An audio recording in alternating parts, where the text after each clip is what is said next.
right. Well, hello, everyone, and welcome. Good morning if you're on the West Coast, the far West Coast. Good afternoon, good evening, depending on where you are in the world. My name is Rachel Rosen, and I'm the director of the brand new Critical Childhood Studies Center, which is hosted at the Institute of Advanced Studies at UCL. And I'm just so pleased to welcome you here to our global launch. Our new center provides a focal point for innovative and multidisciplinary research, teaching, and public engagement about the ways that the shifting sands of our social worlds affect children and childhoods, including their material, symbolic, and visual representation. And we're also concerned with the way that children and young people's creative responses to this dynamic and deeply unequal terrain, the way these responses occur and are enacted. Our members of our new center are a really incredible group. I feel privileged to know them. A group of engaged researchers, ultimately committed to galvanizing knowledge production to improve the social status of childhood and help to realize children's human rights, as well as explore new possibilities for achieving social justice with and for children and young people. Our international launch event right now, Childhoods and the Global Polycrisis, speaks specifically to our concerns with the often overlooked ways that childhood is experienced and mobilized in the face of slow, structural, and genocidal violence, in the face of old and new inequalities, and contested geopolitical formations, not least due to ongoing settler and neocolonialism, rising right-wing ethno-nationalism, and deepening environmental devastation, which characterize today's racial capitalism. So it's within this context we ask tonight in London, where I'm based, we ask, how might a critical childhood studies produce knowledge that is relevant, appropriate, and responsive to the polycrisis? How might it produce knowledge that is ethical, responsible, and even perhaps transformative at this historical juncture? We have really 4 exceptional speakers joining us for the event, with the time for Q&A afterwards. And so on a very practical note, please do use the chat throughout the presentations. But if you have a question that you'd like to pose for the speakers, please use the Q&A function, not the chat. And so now, without any further ado, it's my absolute pleasure to introduce our keynote speaker. So Anne Phoenix is a professor of psychosocial studies in the Thomas Coram Research Unit at UCL, and she's a member of the Critical Childhood Studies Center. Anne's research focuses on the ways in which psychological experiences and social processes are linked and intersectional. So I've had the absolute good fortune of being able to supervise students and collaborate with Anne, and I'm just constantly in awe of the breadth, rigor, and diversity of her knowledge. I mean, just listen to this list, which is an effort to sort of summarize some of the substantive areas of her scholarship: racialized and gendered identities, mixed parentage, masculinities, consumption, motherhood, families, migration and transnational families, and climate change. I mean, she really is an incredible thinker and incredibly committed to, I think, transformative research. So we're very lucky to have her here today speaking to us. She'll speak for about 30 minutes, and that will be followed by 3 great respondents who I will introduce when they speak. So thank you very much. And Anne, I'm going to hand over to you. Thank you so much, Rachel. That's a lovely introduction. Thank you. And it's a real privilege to be here. So I'd like to start by congratulating all of those who've helped to make the Critical Childhood Study Centre possible. I'm really pleased that we're now to the launch event, and the previous event that the centre held, I think, was very relevant to today as well, and shows the importance of the centre. So congratulations, and thank you very much for inviting me. Well, the topic that we're addressing today, which is childhoods and global polycrisis, is certainly timely. And it's timely because it's become almost a commonplace now that world issues are interconnected in ways that are complex and that matter to all of us. So it's really well recognized.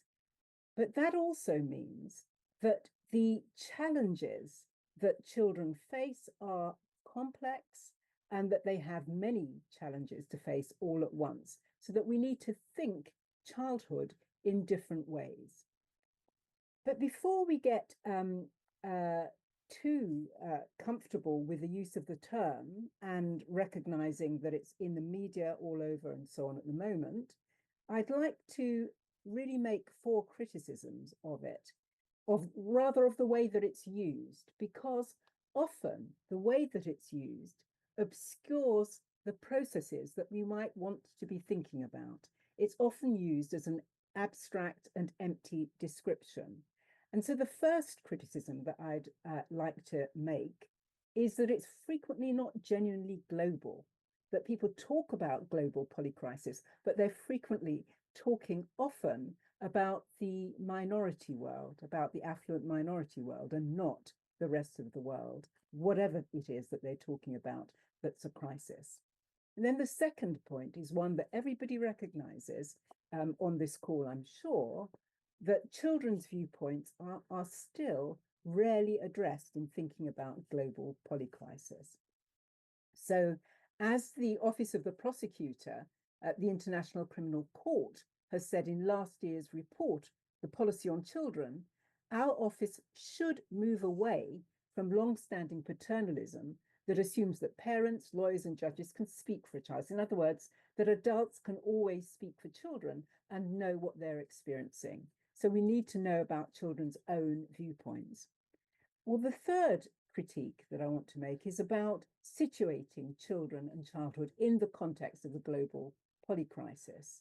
And as Peter Moss and Diana Souza have pointed out, particularly thinking about early childhood education, we need to reconceptualize thinking about childhood and policy in a way that recognizes that, for example, early childhood education has to be inscribed in an ethics of care and produced in a political system that's adequate to the times. And so a political system that recognizes global polycrisis, but also that neoliberalism is on its last legs. And so thinking about the context, the situatedness, and so on.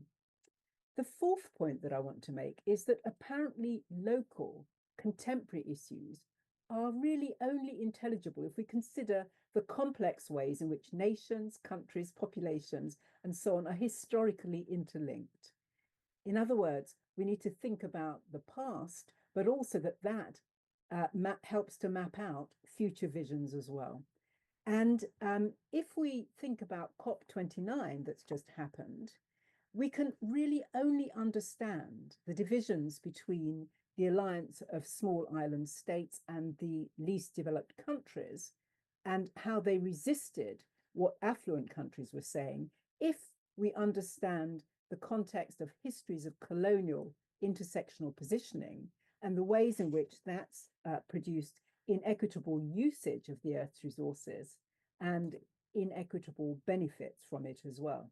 So we need to think about the way in which histories matter and the local is also always global and historicized.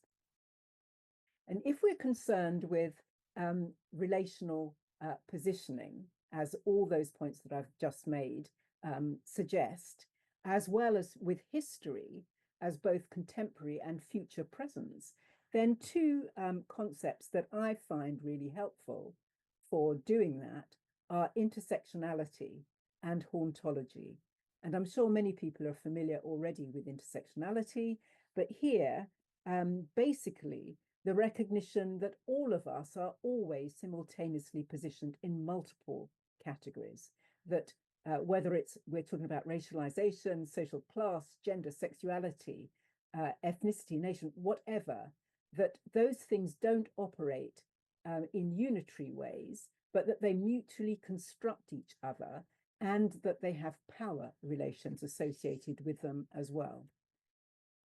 And then moving on to thinking about hauntology, a term that was coined by Jacques Derrida in his book Spectres of Marx. And there he was very much bringing together the notion of haunting and ontology, the notion of being, in order to think about the way in which the personal and the socio-historical are interlinked.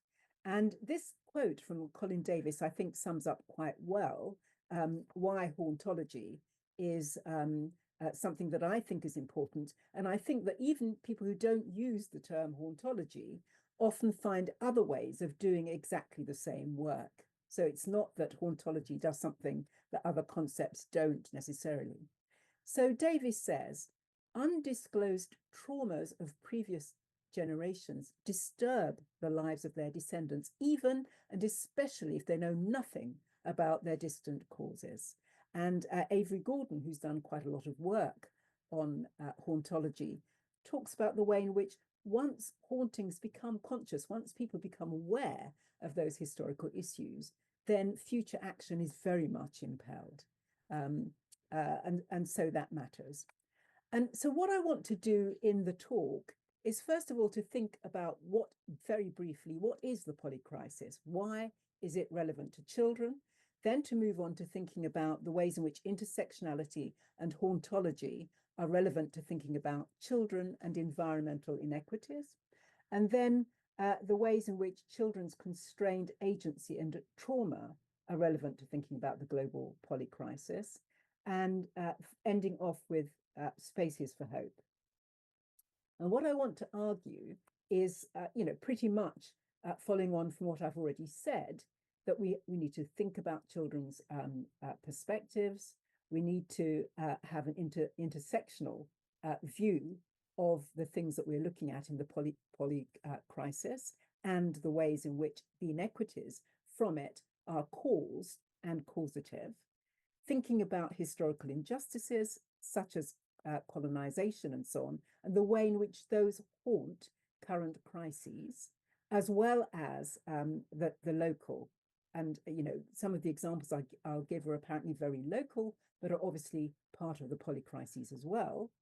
And then thinking about the way in which children, although their agency is always constrained, everybody's agency is constrained, but children more than adults, but that they've always engaged in activism, and at least some children have, and been concerned with making positive change themselves. So thinking about the term global polycrisis, it's not a new term. It's one that was first coined in French by Edgar Morin.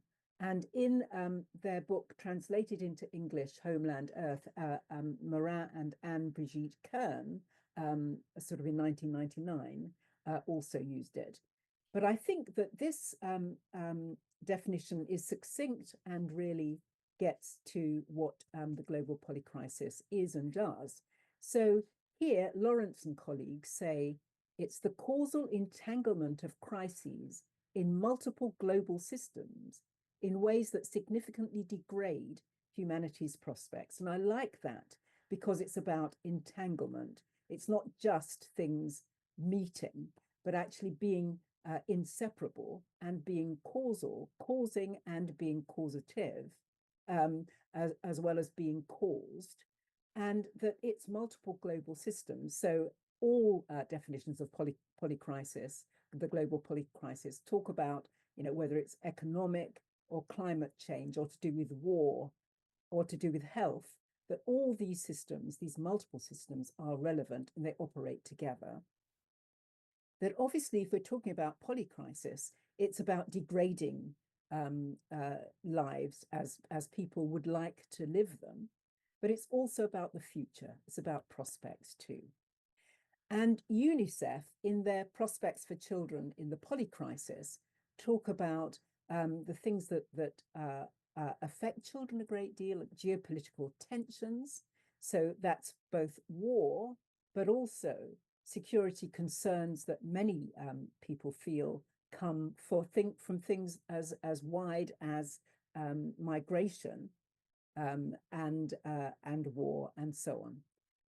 Also, poor economic outlook, so many more children living in poverty, and the environment, bleak environmental outlooks. And all of those things produce threats to children's health, nutrition, to their personal security, and certainly to their futures. So very briefly, that was the global polycrisis, and that it's relevant to children's lives. So moving on to think about environmental inequities and why intersectionality and hauntology are relevant. Now, at the beginning of the COVID-19 pandemic, all of us will have heard people say, well, we're all in it together. We're in the same boat. We're all at risk of getting COVID-19 and it's dangerous. But it didn't take long until people like Damien Barr began saying, well, we are in the same storm, but we're not in the same boat. And the historian Adam Tooze, who's done quite a lot to popularize thinking about the global polycrisis, gives an example that I think most of us will be familiar with, whichever countries we come from, that there were differences in how the pandemic was experienced. In Tooze's case here, he says that, you know, in a 3-bedroomed Columbia University apartment with adequate Wi-Fi is very different from what was experienced by the woman who normally cleans their apartment, who was at home with poor Wi-Fi and with 4 children without adequate space. So intersectionally, how one's positioned in terms of access to resources made a huge difference, not only to outcomes, but to the everyday lives. And then if these 2 images just indicate those differences in the pandemic too. So on the left, the first is around the case of a 12-year-old girl who, when India did lockdowns and suddenly stopped all transport from working, those people who were internal and external migrants found themselves far away from anywhere that they could call home and where they needed to get to, and had to walk there quite often because there was no public transport. And this is a case of a 12-year-old girl who was working in the chili fields to earn a living for her family, and who, after 3 days of walking in the heat, given that they had sort of 1,000 kilometers or so to walk, actually died. So that's a 12-year-old.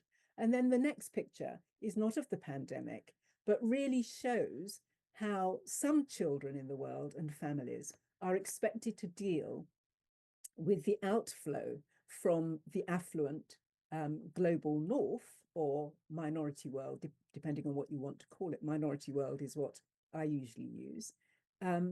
So here there's a family with children sitting in the clothing that's dumped from the minority world, not all the clothing, but some of it, and having to pick through it, deal with it in order to earn a living and so on. I think you can see that they are very differently positioned from children living more affluent lives.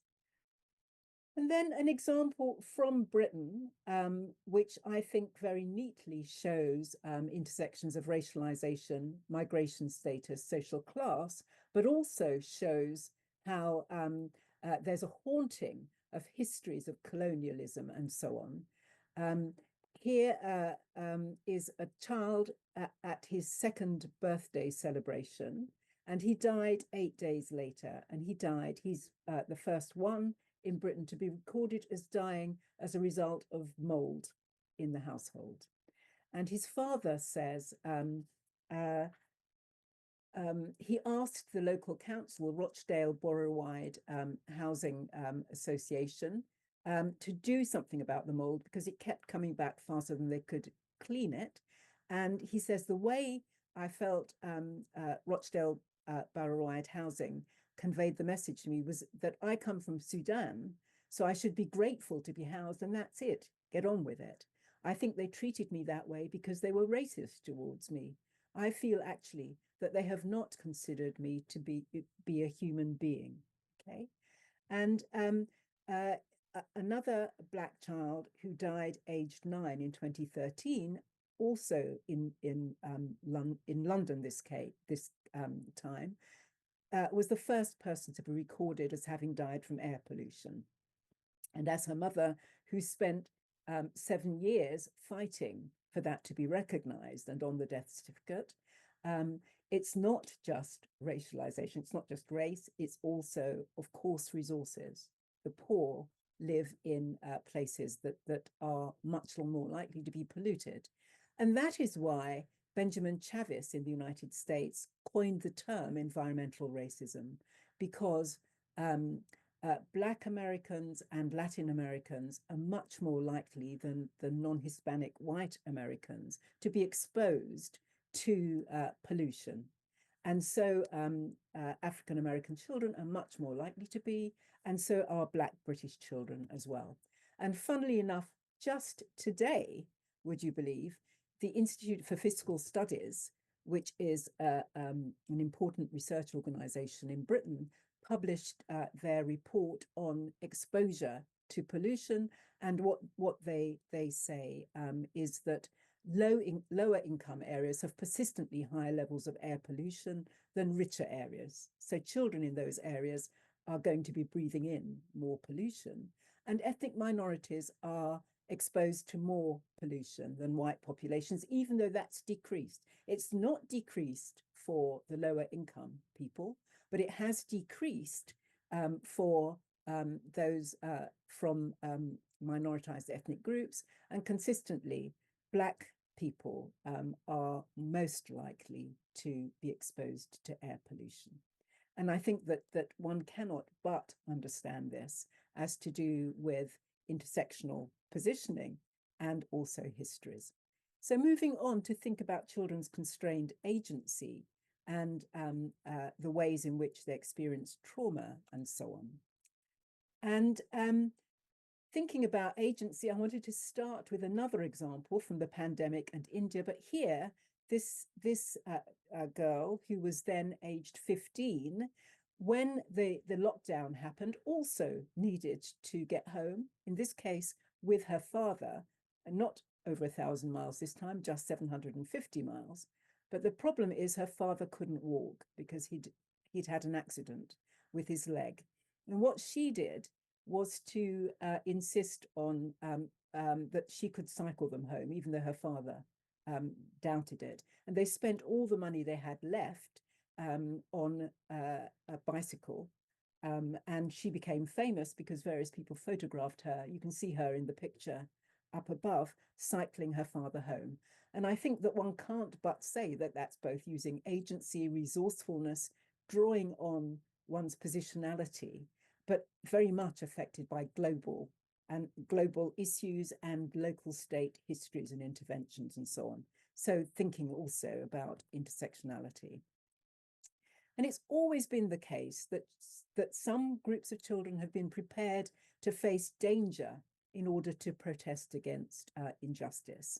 So we know that in what was called the Children's Crusade in 1963 in Alabama in the United States, that thousands of African American children skipped their classes to march to Birmingham, Alabama, to protest against segregation, where Black people were not allowed to go in certain areas and do various things.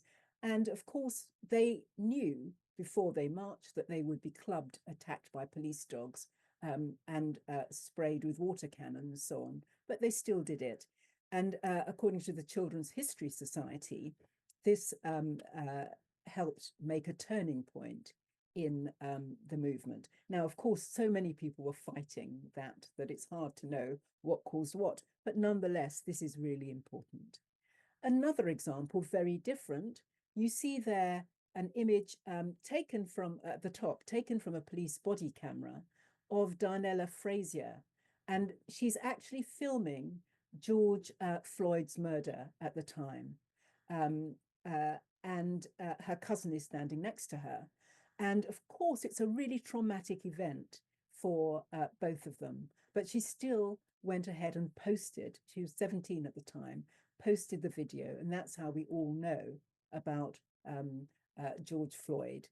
And her cousin standing next to her, who was 9 at the time, had made Darnella come out because nobody else would go with her to buy sweets, which is why they were at the corner shop at the time. Her cousin had agreed to go and buy sweets.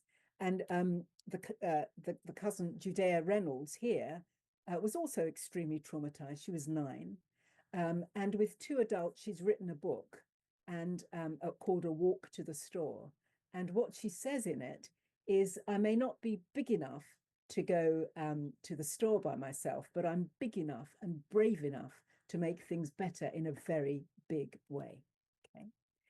And also other children have been keen to disrupt disinformation. So the Dutch vlogger Benderby, who recently followed Maccabi Tel Aviv supporters, filmed them and then posted it, was able to show that actually, rather than the Maccabi Tel Aviv supporters being attacked first of all, that they first of all set off fireworks, chanted anti-Palestine slogans, and threw iron bars at police and so on. So very much about disrupting disinformation, certainly agentic. And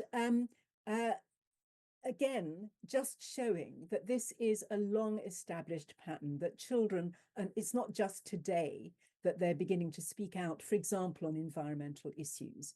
Here is a speech given by Seven Suzuki in 1992 to the United Nations Conference on Environment and Development. And she says, we're a group of 12 and 13-year-olds trying to make a difference. We've raised all the money to come here ourselves, to come 5,000 miles to tell you adults, you must change your ways. Okay. One of the things I would say about that is we also need to remember that just as with the next example, which everybody will know, we have to think also about social class. Not every child could possibly make those journeys and raise the money to do it. So Greta Thunberg, of course, has been completely inspirational for many children since at 14 she began her school strikes and sitting in front of the Swedish Parliament. And she's inspired many, many children, showing them how they could take collaborative local action, so that we all know that the year before the pandemic lockdowns, that many school children, and with adults who accompanied, some adults who chose to accompany them, actually protested about global climate. We know too that children are extremely creative in the climate action that they take in all sorts of ways around the world. And again, we have to recognize that there are intersectional differences which affect which children are actually hearable when they're talking about climate change issues and when they're talking about the traumas that they experience. And this is a book that a group of us from the Thomas Coram Research Unit and also from with colleagues in India published from research on environment in the lives of children and families in India and the UK. And this is an example I use again and again because I think it really illustrates the issue that not all children can be powerful with their parents to get their parents to take on board climate change issues or indeed to be heard. So Nathan here, obviously a pseudonym, is somebody who lives in an impoverished family. And his mother says in the interview, what goes on in our lives every day matters to me more than what goes on in the environment. It's more important. I'm not saying that it's the environment's not important, but for me, it doesn't, that what goes on in our everyday lives overpowers anything else. And Nathan says, did you know pollution can kill you? And his mother ignores what he says and says, because that's what affects us most, and continues in that vein. And I think that that's really important because it's not that she's saying that the environment is not important, but that their everyday lives are enough of a struggle not to be able to listen to her child talking about pollution can kill you, or to think that this is a primary issue. And as Catherine Walker, who was part of this research team, has pointed out in another publication, globally, many children either do not go to school anyway or cannot afford to join school strikes. So it can't be all children. So children protest and do things in the ways that they can, but they're always intersectionally constrained, and their imaginaries are dependent on, and as well as their action, are dependent on their situation. Another example, if you look at the picture on the left, this is the picture that was taken. If you look on the picture on the right, that top right, that is the picture that was actually published initially until huge protests. Vanessa Nakate on the extreme left there was just cut from the picture. And the photographer, once it was protested, said it was just for the balance of the photo, because it wasn't well balanced with her in it. And once protests were made, various climate change, young climate change activists, like those in the picture and so on, began, recognizing that there are often times when Black people are cropped out, left out, not heard, and so on. Or in this case, Margolin, who's a Latina, talking about she knows that there are times when she's been the white girl left into a photo, and times when she's been the Latina left out of photos as well. So that's in terms of action and hearability, but also in terms of anxiety, it matters where you are in the world. So in this study done by Hickman and colleagues, published in 2021, and with a sample of 1,000 children, 100 in each of 10 countries, you'll see that children from the Philippines express much more anxiety about climate change. Well, not surprisingly, given some of the catastrophes that they have faced. And that children in the USA and Finland express much less anxiety. And even though it is the case that in the USA, unlike in Finland, there have been many catastrophic climate change events, of course, it's a big country and those are relatively few still, so that children are not so affected. But the point being that it really matters how you're positioned, where you're from, and so on. If we move on to thinking about issues of war, it's obviously an increasing feature of the global polycrisis for many children.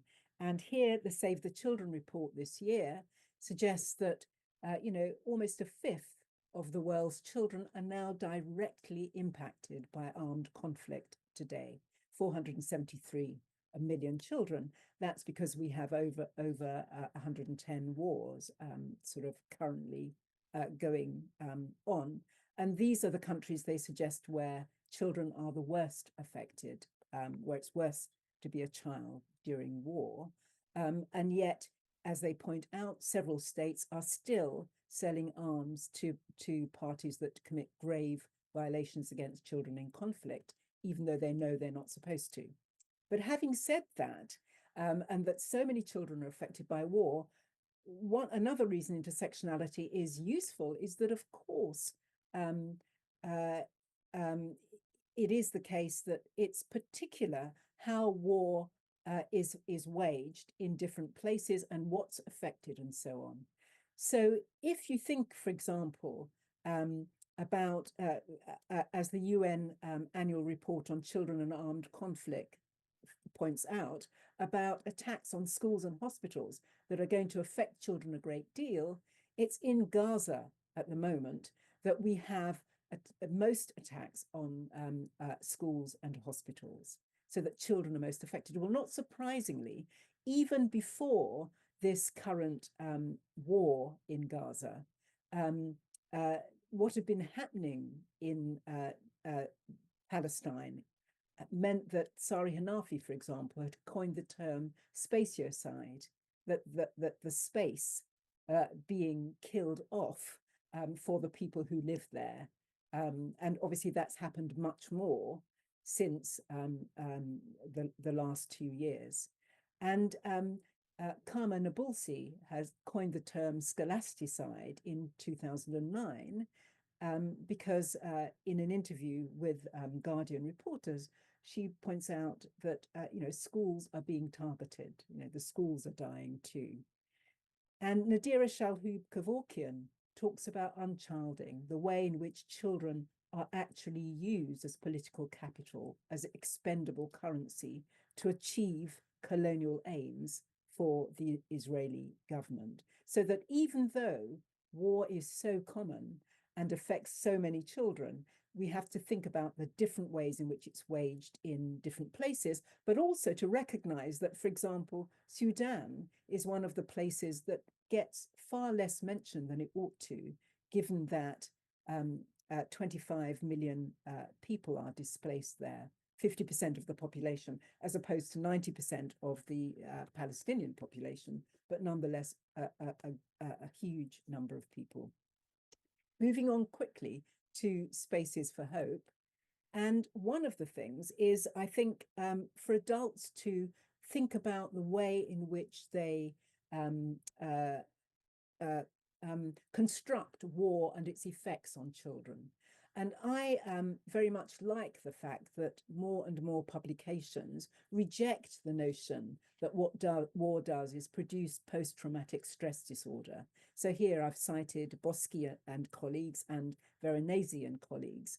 And what they're saying is, for a start, you can't call it post-traumatic because the trauma is continuing, it's repetitive, it's ongoing. But also, PTSD situates children as passive and powerless, and actually they're not passive, even though, of course, relationally, they have far less power than many adults and than the people waging war and so on.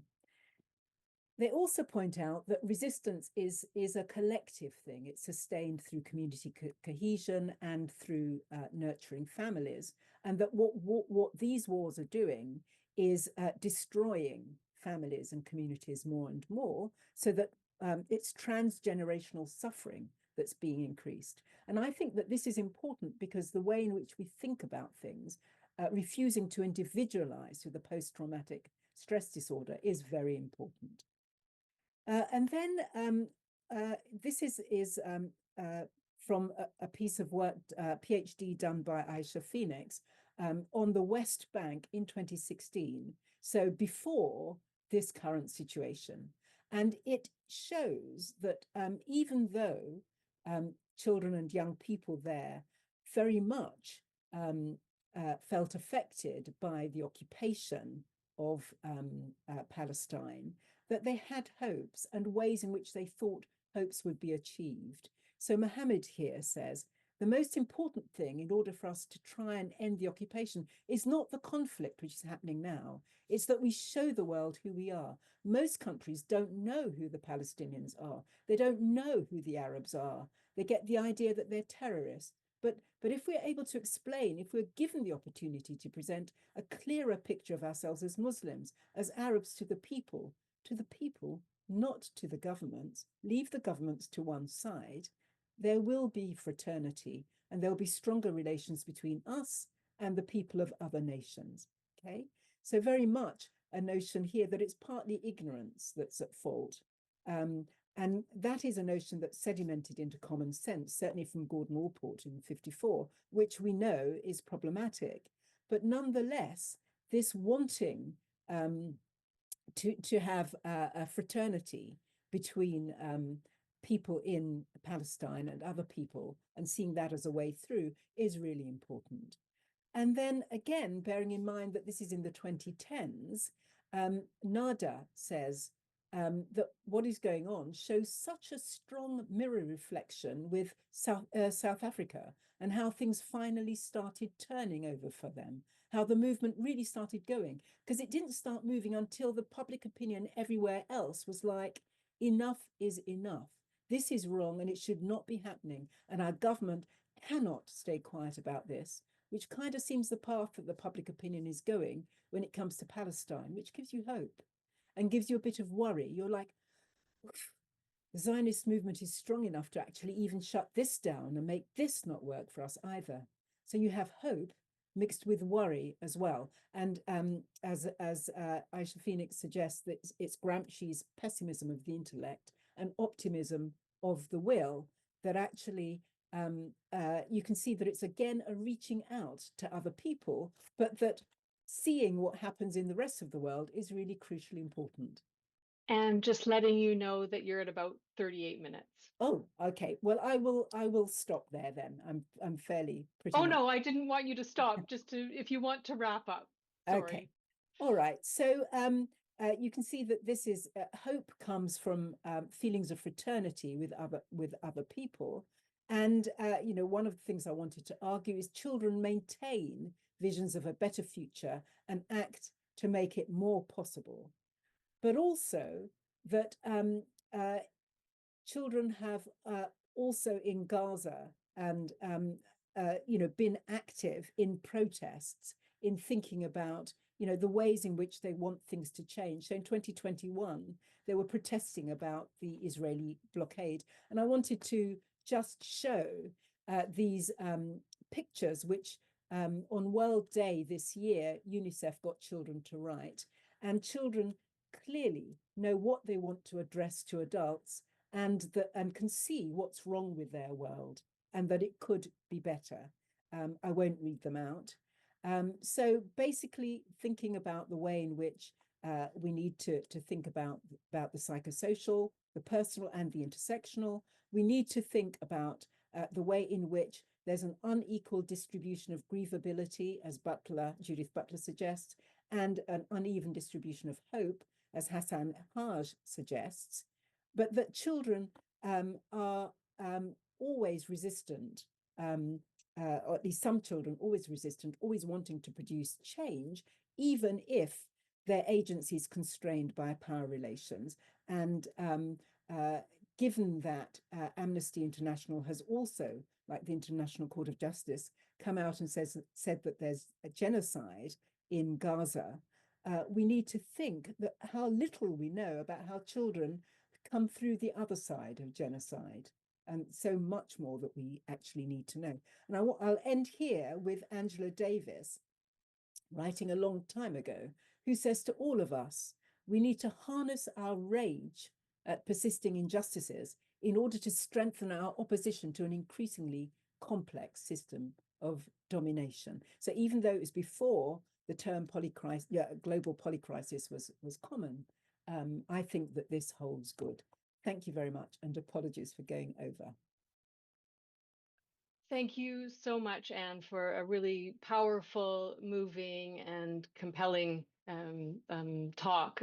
And I'm really looking forward as well to hear how our respondents from around the world, what they make of it, and their contributions to this kind of dialogue that you've challenged us to hold to make global polycrisis truly global. So I'd like first to invite Nara Milanic to give a response. Nara is, we're so pleased to have her here. She's a professor of Latin American history at Barnard College, Columbia University, and she directs the Center for Mexico and Central America, and also writes prolifically around kinship, childhood, reproduction, gender, and the law in Latin America. And I think one of the things I really like about Nara's work is the way that she moves between the kind of contemporary world and brings a historical sensibility to the contemporary, as well as a historical or maybe a contemporary sensibility to the historical. So Nara, over to you. Thank you so much. It's wonderful to be here with all of you. Thank you to Professor Phoenix for your remarks. Thank you, Professor Rosen, for bringing us all together. And thanks to all of you who have joined us on this Zoom. So I want to address this really provocative idea of the relationship of polycrisis and childhood that Professor Phoenix has put on the table for us here today. And I want to do so by tugging at one thread that ties together many of these polycrises, economic, environmental, political, humanitarian, et cetera. A thread that wends its way through different crises, even as it also apparently produces new ones. And perhaps obviously, I don't know, that thread is transnational migration, right? The movement of people across borders. And I want to tug at that thread from where I'm sitting, which is to say the Western Hemisphere, specifically the United States, specifically New York City, and from my perspective as a historian of Latin America. So exactly 10 years ago, in 2014, the media in the United States began reporting on what it called a surge of migrants at the border of the United States and Mexico.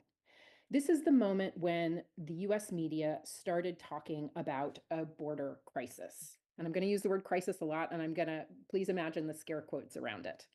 So I don't have time today to show you a spiffy PowerPoint, but please trust me when I tell you the following. If you looked at the absolute numbers of border crossers in the year 2014, when this border crisis exploded, you would notice that there was a small uptick from immediately prior years. But you would also notice that if you widened your historical perspective to, say, 2000 or 1993 or 1980 or 1960, you would appreciate that the numbers of people crossing the border in 2014, and I mean, the Mexico-US border, that those numbers were low by all historical comparisons, by orders of magnitude lower, right? So we had this declaration of a border crisis with historically low numbers of border crossers. Rather, what I want to argue, what distinguished that moment in 2014 and what has distinguished border apprehensions at that border and many borders around the world ever since, was not the absolute number of border crossers, but rather the demographic profile of those who were crossing. And specifically, what distinguished the surge of 2014 was the proportion of children among border crossers. There was an uptick both in the numbers of unaccompanied children as well as children traveling in so-called family units, to use the language of US border enforcement. So the defining crisis that emerged at the border of Mexico and the United States in 2014 was not about migration in general, but child migration specifically. I'd like to argue that the US and the hemisphere has been living in the shadow of 2014 ever since. The numbers of people at the border have fluctuated over the last decade, again, the border being the Mexico-US border.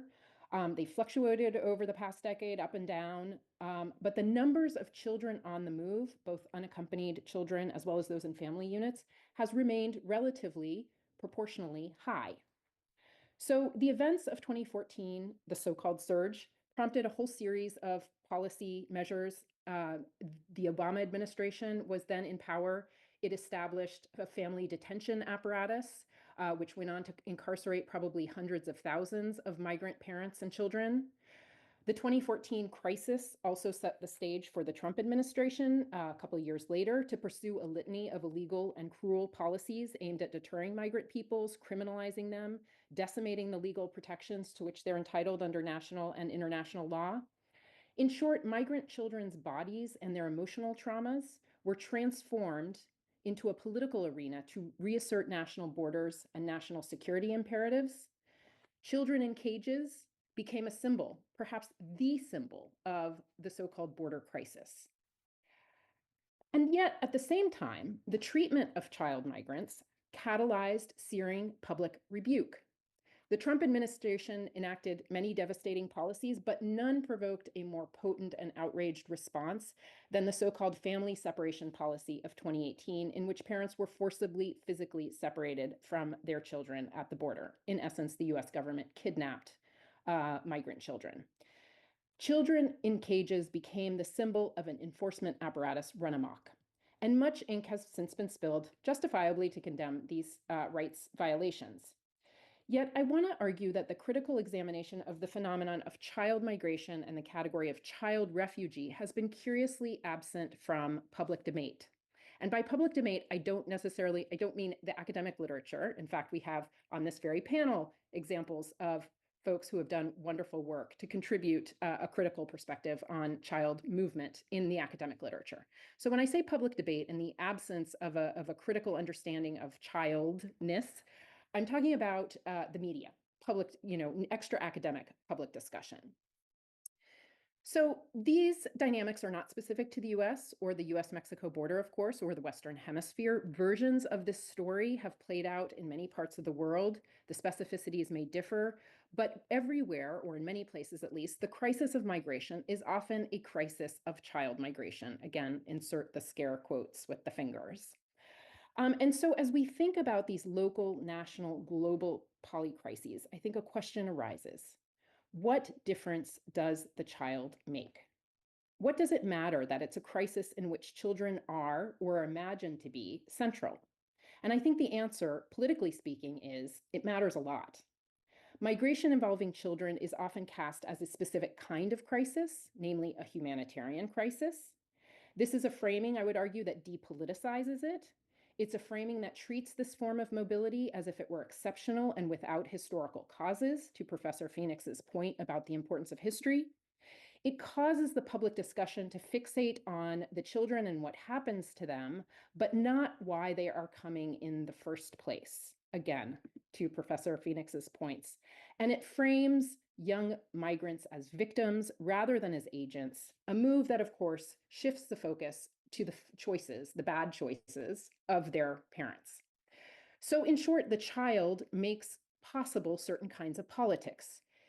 Anti-immigrant commentators can weaponize the innocence of child migrants against their parents, right? Making adult border crossers more than just criminals, but morally and culturally unfathomable parents who put their children in danger. How dare they, right? This is a discourse that we hear in the Mediterranean as in the desert of the border region of Mexico and the United States.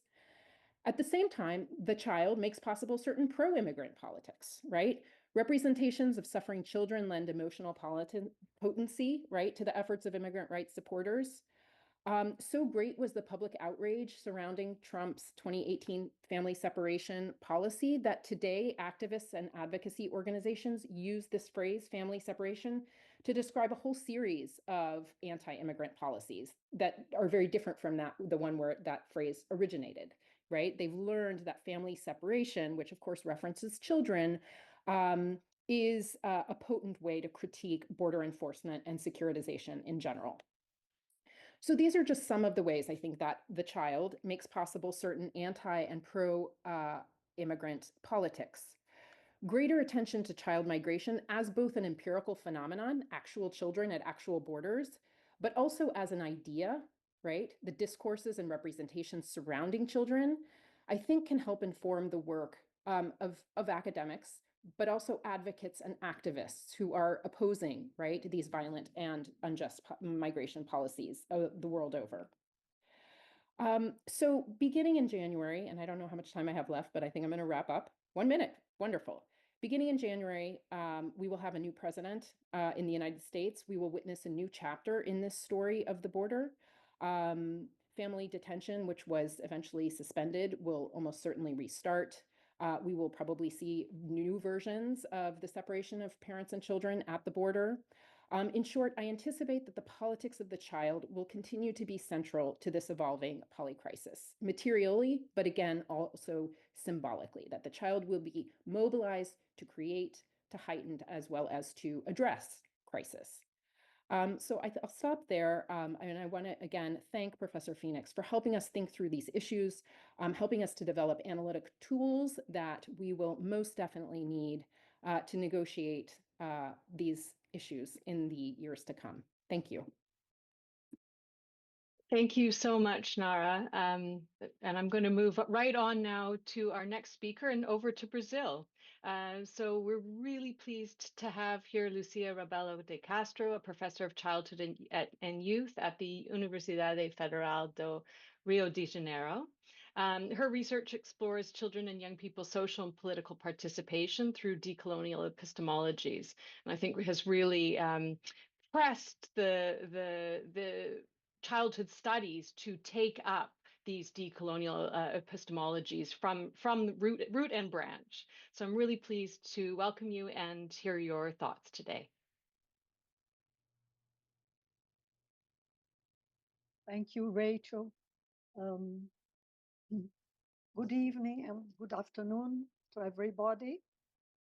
I feel honored to respond to Professor Ann Phoenix's speech at this event. which celebrates the international launch of the Critical Child Study Center at University College London. And I thank and congratulate Professor Rachel Rosen and the steering group of the center for the invitation and establishment of this important and much necessary place for enhancing, disseminating childhood studies and struggling for childhood rights.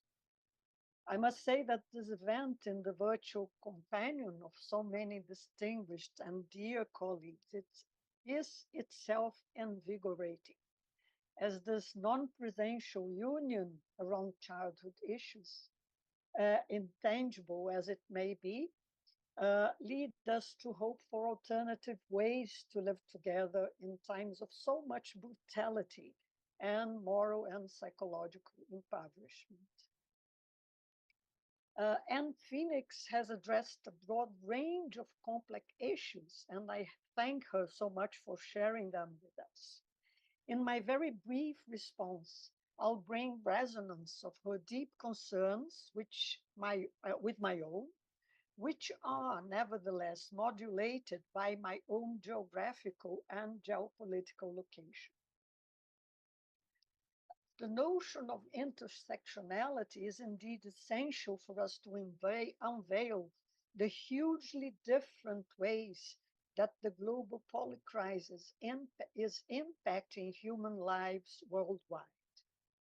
However, as we examine the vile and outrageous conditions of millions of children and adults today in refugee camps, ethnic wars, urban peripheries, we find an overall configuration of suffering and misery skewed towards some nations and some parts of the world.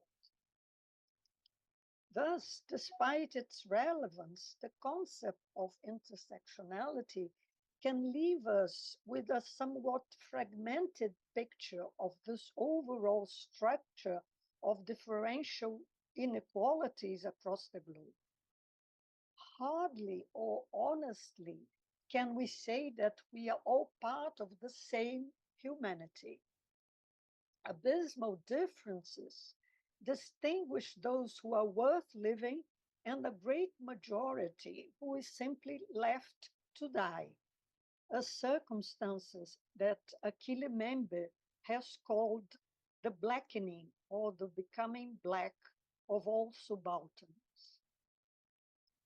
Hence, the need to look for more structural underpinnings of a plethora of injustices, which in their diversity should motivate the strategic search for a chain of equivalences among different inequalities for a truly revolutionary world transformation.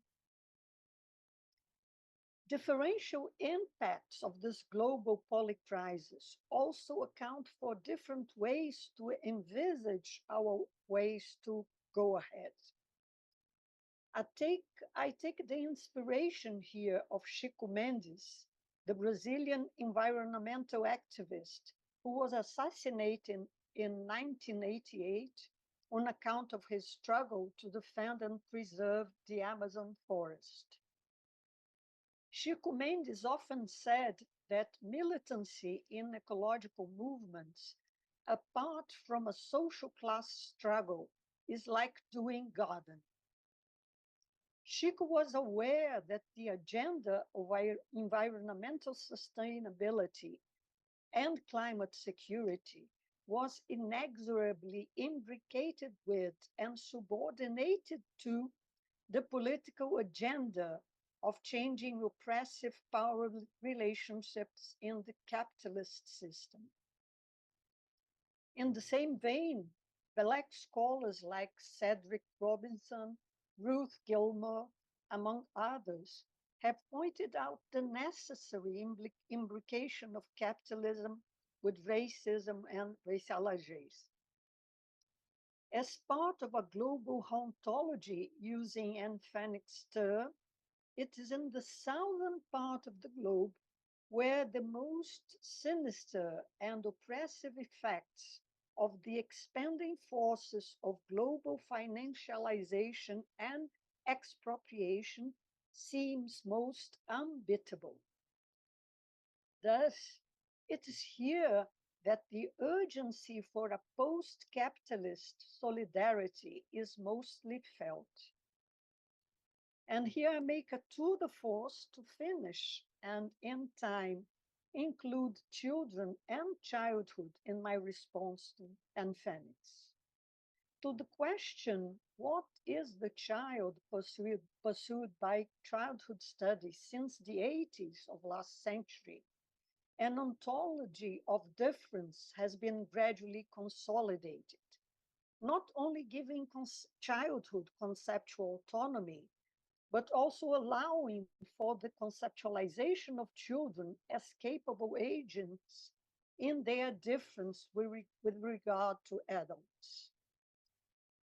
Such an ontology of differentiation has provided a theoretical frame for in-depth analysis of intergenerational distinctions, generationing, as Lena Allen has called.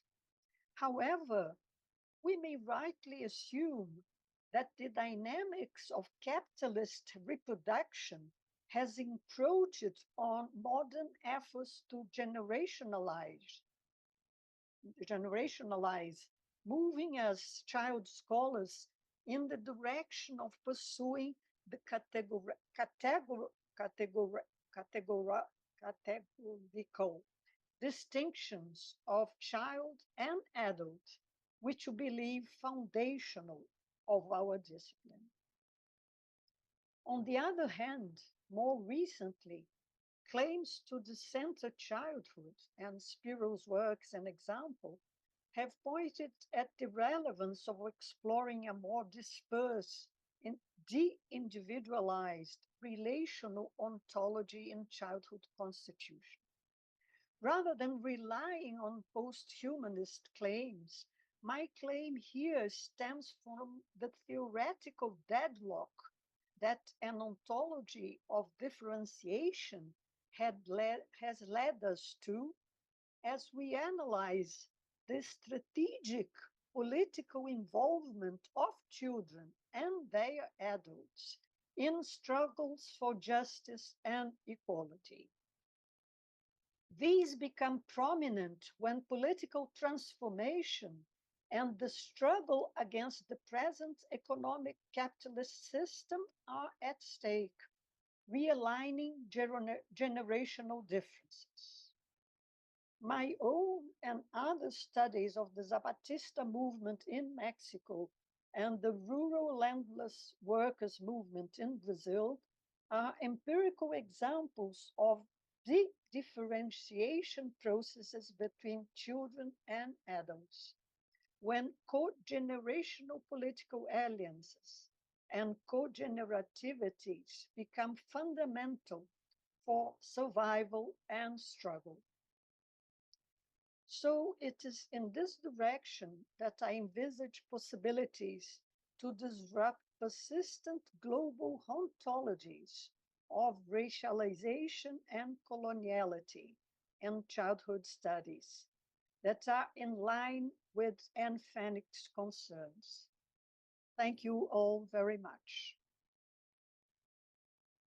Thank you very much, Lucia, for really, really powerful words and I think some good challenges for us to take up. I can see already in the Q&A, people are picking up on these points. So now to move to our last but wonderful, nonetheless, respondent. I'd like to invite Spiros Spyrou to give a comment. Spiros is a professor of anthropology at the European University Cyprus, and I mean, really luckily for us, an external advisor on the center steering group.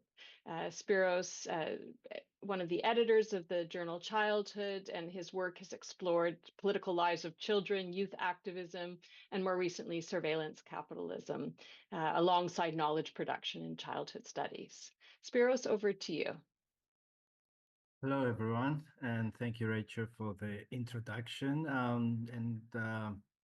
I would like to congratulate the Center for Critical Childhood Studies for its official establishment, and to wish everyone involved all the best. And many thanks for inviting me to be one of the respondents to Professor Phoenix's keynote speech. I found Professor Phoenix's discussion of the notion of polycrisis extremely useful.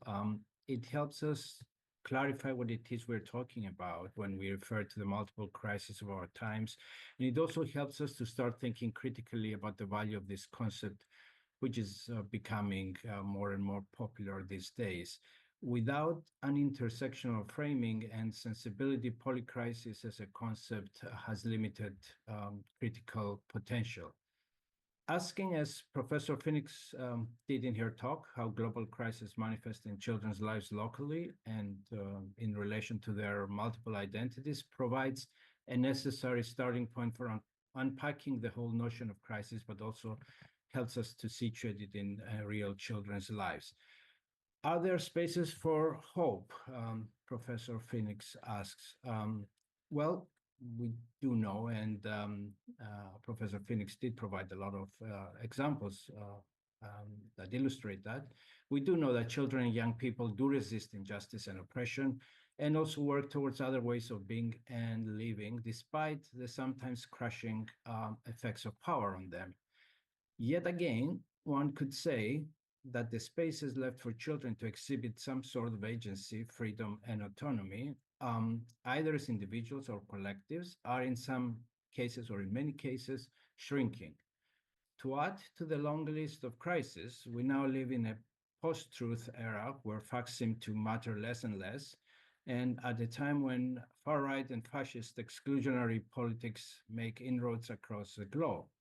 This is also the age of surveillance capitalism and AI, with tremendous power concentrated in the hands of corporate entities which seek to surveil and colonize our lives, including that inner space of the self, which up to now seemed to retain some sort of autonomy and independence. We might say, as Arturo Escobar has suggested, that there is also today, in addition to all the other crises we've talked about today, also a crisis of meaning, which makes the world quite disorienting and nauseating, especially for children and young people who are trying to hold on to something and find some kind of direction in their lives.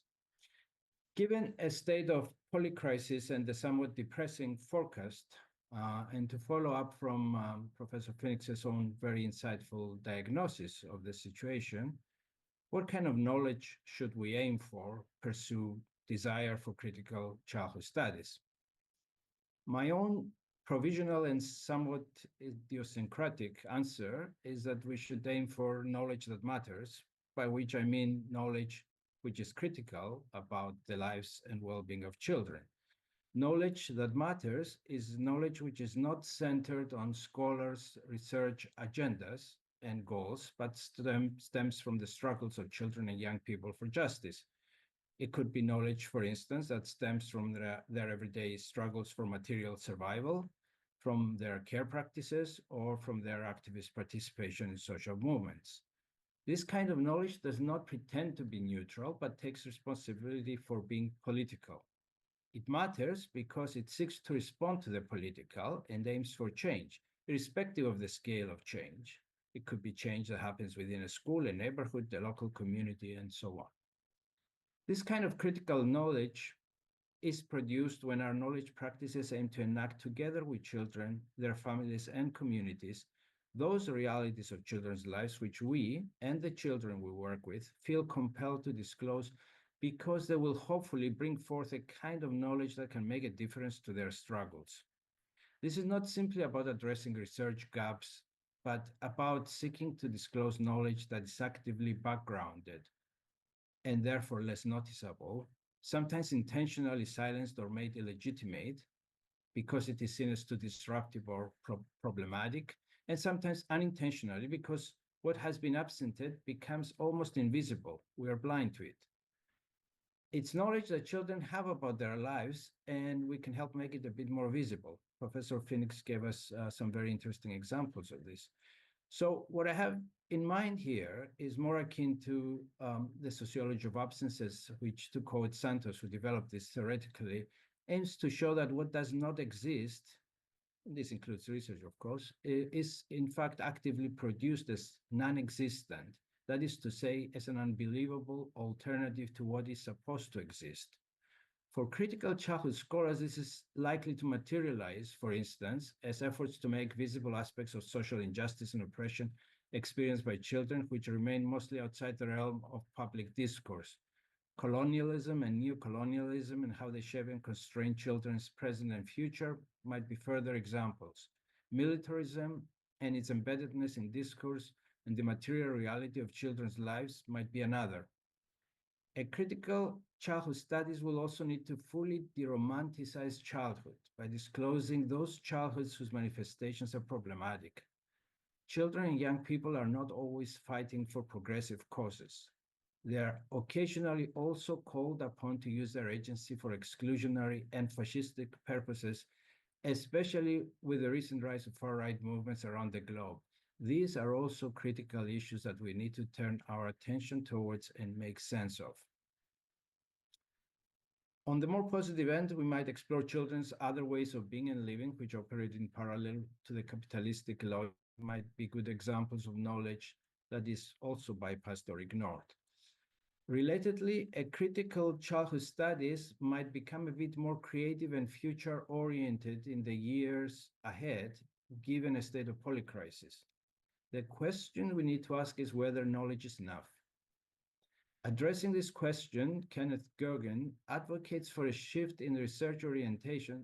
His argument is more general about the social sciences, but certainly would apply to our case here. So a shift in research orientation from mirroring to world making and future forming, which essentially means switching somewhat from a focus on trying to illuminate what exists, for example, the effects of poverty on children's well-being, which is of course important, we need to do it, to a focus on what could be. For us as childhood scholars, this future-forming mode of research inquiry might mean that we turn to the children and young people we work with and produce together with them the kind of knowledge that is necessary for fashioning preferred futures for themselves, their families, and their communities. Practically, it might mean that we adopt a more transformative role and turn our attention, for example, from simply illuminating the marginalized positions of immigrant children to finding ways of advancing their well-being through practical interventions, which enhance their capacity to act in the world, from understanding racism in schools to designing programs that practically address racism in schools. What I suggest here is, of course, just one possibility for the field, not a prescription for the future. In any case, if knowledge is not enough, we accept that, then what we do with knowledge and how we do it allows us to ask who benefits from its production and how. It also allows us to reflect on where knowledge goes and what it does where it goes. Ultimately, it also offers us, as a field, an opportunity to do our part, however small, in addressing the polycrisis of our times ethically with respect, responsibility, and accountability towards the children we work with. And I will stop here. Thank you very much. Thank you so much, Spiros, for, again, some really fascinating challenges you've laid down for us.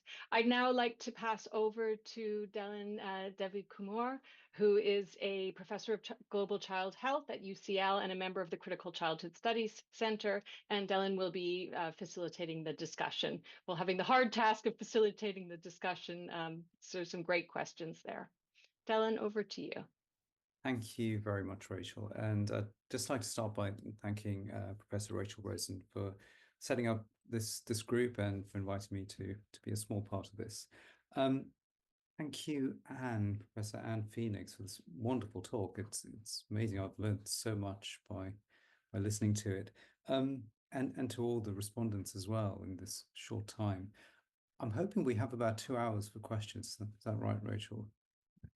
Unfortunately, we have 10 minutes, and if I can just ask for all the respondents to be as brief as you can, And I apologize to everyone else that we're not going to get through all the questions, but what I thought we could do is there's a trio of questions around intersectionality. And if I can just put those 3 questions, then I'll go around to all of you. So Tanu Biswas asked about intersectionality not being rich in analyzing structural adultism, and that's something that critical childhood studies would need to explicitly address. Pavel RH asks about the critical childhood perspective can produce analytical contributions to intersectionality and generational distinctions. And then Turkan Farinci Orman, sorry if I mispronounced your name, asked about limitations. So certain axes of identity, indigeneity, caste, overlooked in mainstream intersectional analyses. I wonder if I can put those 3 questions, and the full questions are in the chat, in the function, Q&A function. Anne, if I can come to you first. Thank you very much. And just to say, it was wonderful to hear the comments from all the speakers. So thank you very much for that. To quickly address intersectionality, the notion of omitting structural adultism. One of the things about intersectionality that people often complain about is that it doesn't that they haven't heard people talk about particular things around it. And one of the things I would say overall is that, of course, that's a limitation of the scholarship, not of the concept, because actually intersectionality can certainly address structural adultism. It can address, it can be used to address issues like caste and so on. But I think that Spiros making the point about what is absented and how that becomes invisible is a really important point, because even thinking about age and generation, there's so many people who in their analyses just don't take them into account. And one of the things that I think intersectionality does is to keep making you ask, what differences make a difference in this context, here and now, and what difference does it make? So I would say to all these questions that of course, the way in which intersectionality is operationalized is sometimes limited, and we can talk about and think about things that are missing and so on.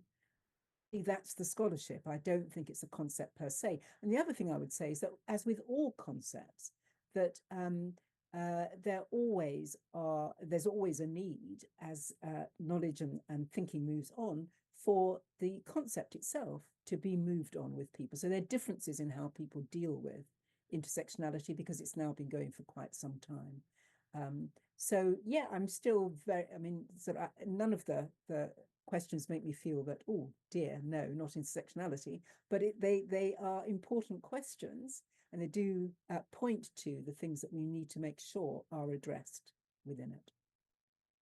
Thank you. Thank you. Professor Nara.